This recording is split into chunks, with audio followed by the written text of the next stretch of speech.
ಹೆಬ್ಬಳಲು Shri Chakramata YouTube channel ವೀಕ್ಷಕರಿಗೆ ನನ್ನ ಹೃತ್ಪೂರ್ವಕ ನಮಸ್ಕಾರಗಳು. ಸುಭಾಷಿತ: ಕಷ್ಟದಲ್ಲಿ ಕೆಟ್ಟ ಸಮಯದಲ್ಲಿ ಸಹಾಯ ಮಾಡಿದ ಗೆಳೆಯನನ್ನು ಯಾವತ್ತೂ ಮರೆಯಬಾರದು. ತನಗೆ ಸಾವು ಖಚಿತ ಅಂತ ಗೊತ್ತಿದ್ದರೂ ಕರ್ಣ ದುರ್ಯೋಧನನ ಕೈ ಬಿಡಲಿಲ್ಲ. ಅದೇ ಥರ ನಮಗೆ ಕಷ್ಟದಲ್ಲಿ ಸಹಾಯ ಮಾಡಿದ ಯಾರೇ ಆಗೋಗಲಿ ಅವ್ರನ್ನ ನಾವು ಮರೆಯಬಾರ್ದು. ಅವತ್ತು ಒಂದು ತುತ್ತು ಅನ್ನ ಹಾಕಿದ್ದ ಅಂದರೆ ಇವತ್ತು ನನಗೇನು ಒಂದು ತುತ್ತಲ್ಲ 2 ತುತ್ತು ಹಾಕ್ತೀನಿ, ಆ ಗರ್ವ ಬೇಡ. ಅವ್ನು ಕಷ್ಟದಲ್ಲಿ ₹100 ಕೊಟ್ಟಿದ್ದರೆ ಇವತ್ತೇನು ನಾನು ಎಷ್ಟು ಬೇಕಾದ್ರೂ ಕೊಡ್ತೀನಿ, ಅದು ಬೇಡ ಗರ್ವ. ಇವತ್ತಿರ್ಬೋದು, ಆ ಕಷ್ಟದಲ್ಲಿ ನಿನಗೆ ಆಗಿದ್ನಲ್ಲ ಅದನ್ನು ನೀನು ಮರಿಬೇಡ. ಇವತ್ತು ನಾವು ದಿನಪಂಚಾಂಗಕ್ಕಿಂತ ಮುಂಚೆ ಹೆಣ್ಣಿನ ಬಗ್ಗೆ ಅದ್ಭುತವಾದ ಎಲ್ಲ ಮಹಾಭಾರತದ ಕಥೆಯನ್ನು ತಿಳ್ಕೊಳ್ಳೋಣ.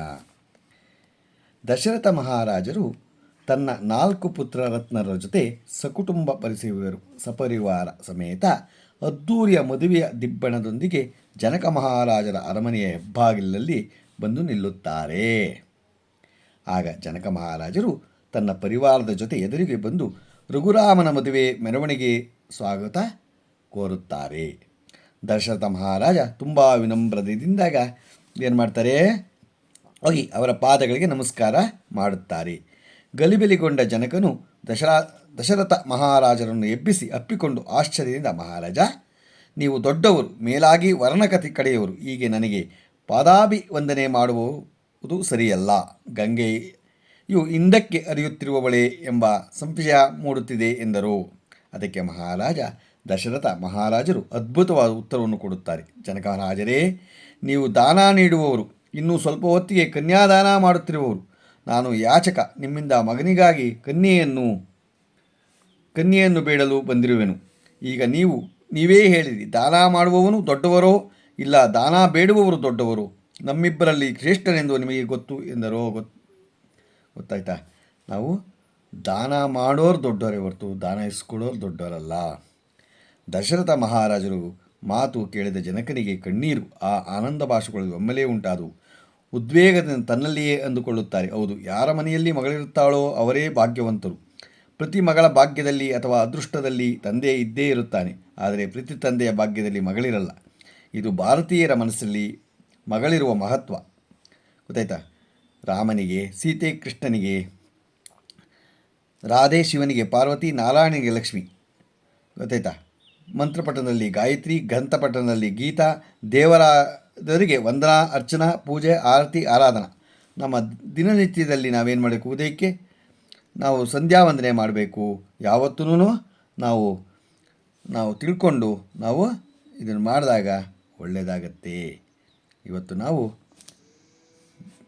ಹೆಣ್ಣಿನ ಬಗ್ಗೆ ಹೇಗೆ ಅವಳನ್ನು ನೋಡು, ದಾನ ಮಾಡದ ಹೆಣ್ಣಿನ ದಾನ.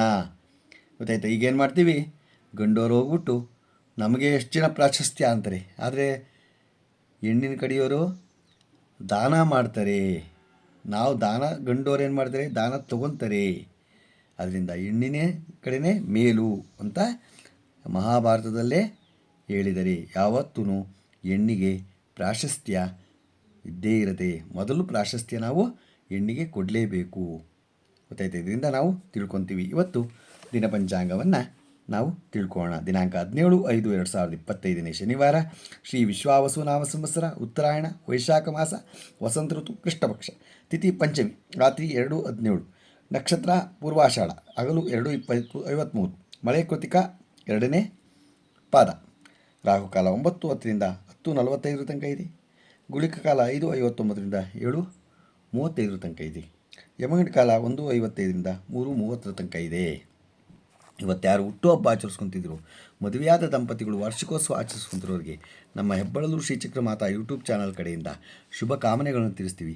ದೇವರು ಅವರಿಗೆ ಆಯಸ್ಸು, ಆರೋಗ್ಯ, ಐಶ್ವರ್ಯ ಎಲ್ಲ ಕೊಟ್ಟು ಕಾಪಾಡಲಿ ಅಂತ ಕೇಳ್ಕೊತೀನಿ. ನಮ್ಮ ಹೆಬ್ಬಳಲು ಶ್ರೀ ಚಕ್ರಮಾತಾ ಯೂಟ್ಯೂಬ್ ಚಾನಲ್ ಯಾರು ಸಬ್ಸ್ಕ್ರೈಬ್ ಆಗಲು ದಯಮಾಡಿ ಸಬ್ಸ್ಕ್ರೈಬ್ ಆಗಿ, ಲೈಕ್ ಕೊಡಿ. ಇದು ನಿಮ್ಮದೇ ಚಾನಲ್ ಆಗಿದ್ದರಿಂದ ನಮ್ಮ ಲಿಂಕನ್ನು ಬೇರೆ ಗ್ರೂಪ್ಗಳಿಗೆ ಫಾರ್ವರ್ಡ್ ಮಾಡಿ. ಯಾರೇ ಆಗಲಿ ಹೆಣ್ಣಿಗೆ ಗೌರವ ಕೊಟ್ಟರೆ ನಮ್ಮ ದೇಶದ ಸಂಸ್ಕೃತಿ ಅದು. ನೋಡಿ, ಮೊನ್ನೆ ಸಿಂಧೂರ ಅಂತ ಯಾಕಿಟ್ರು? ಆ ಹಣೆ ಕುಂಕುಮ ಹೆಣ್ಣಿನ ಒಂದು ಇದಕ್ಕೆ ಗೊತ್ತಾಯ್ತಾ, ಆ ಒಂದು ಇದನ್ನು ಗೌರವವನ್ನು ಉಳಿಸ್ಕೊಳ್ಳೋಣ. ನಾವು ಯಾವಾಗಲೂ ಹೆಣ್ಣಿಗೆ ಪ್ರಾಶಸ್ತ್ಯ ಕೊಡೋಣ. ನಮಸ್ಕಾರಗಳು, ನಮಸ್ಕಾರಗಳು, ನಮಸ್ಕಾರಗಳು.